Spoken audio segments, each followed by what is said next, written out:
If you want to find a new subatomic particle today, you build something like CERN's Large Hadron Collider. The Large Hadron Collider is a massive particle accelerator used by physicists to study the smallest known particles. To operate it, you need thousands of scientists, billions of dollars, and a hyper-organized, highly secretive facility. In the 16th century, the standard for fixing the world looked entirely different. Thinkers like Thomas More believed that a perfect society was achieved strictly through human laws, better politics, and strict morality. Francis Bacon saw a fatal flaw in that approach. Humans are inherently messy and unreliable. To build a truly prosperous society, we shouldn't try to master the laws of men. We have to master the physical laws of nature. He laid out exactly how to do this in his 1626 work, New Atlantis. He wrote this text as a highly specific, deliberate blueprint for a new kind of world.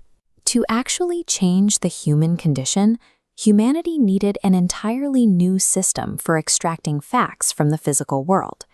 The book begins with a crew of European sailors completely lost in the vast, uncharted waters of the Pacific Ocean.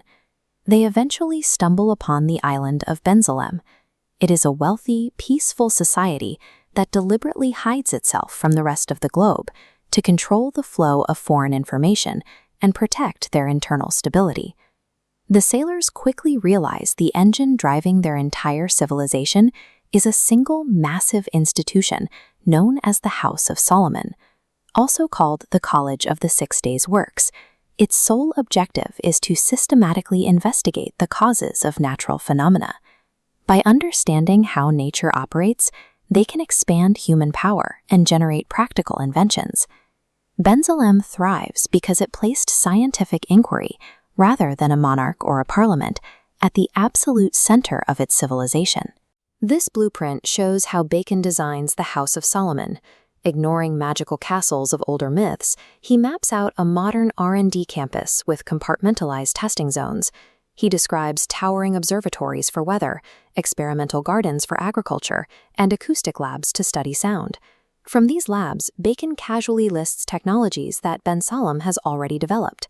He details concepts for underwater submarines, ideas for flying machines, and artificial genetic modification of organisms. To ensure this massive scientific apparatus integrates with the culture of Bensalem, rigorous research is framed as a religious duty. Investigating the physical world is seen as the ultimate tool for decoding divine creation, seamlessly merging faith with experimental reason. Bacon is demonstrating that applied, systematic knowledge directly translates into total physical power over the environment. The House of Solomon operates through a human machinery, a strict division of labor applied to intellectual work. This multi-tiered system starts with the gatherers, who covertly travel the globe collecting raw empirical data and foreign experiments. This data moves to the compilers, who organize these scattered observations into structured experiments. Finally, the engineers transform these compiled principles into practical, applied technologies. In 1626, this concept demolished the historical myth of the lone genius working in a tower. Bacon proved on paper that real, consistent scientific progress requires a scalable corporate engine. At the very top of the House of Solomon sits its most modern layer, an internal regulatory and ethics board run entirely by the scientists themselves. Their primary function is essentially a security audit. They review every single discovery and decide which inventions are safe for public release and which are too dangerous and must be locked away as absolute state secrets. 4 centuries ago, Bacon was anticipating the exact technological dilemmas we face today. The House of Solomon's Ethics Board is dealing with the 17th century equivalent of AI alignment, biosecurity, and nuclear non-proliferation. AI alignment, by the way, is the process of ensuring artificial intelligence systems achieve their goals safely and in ways that match human values. This serves as Bacon's final warning.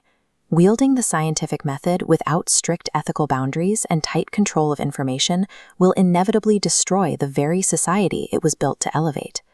Of course, Bensalem is a fiction, but Bacon's blueprint quickly escaped the pages of his posthumous book and bled into reality.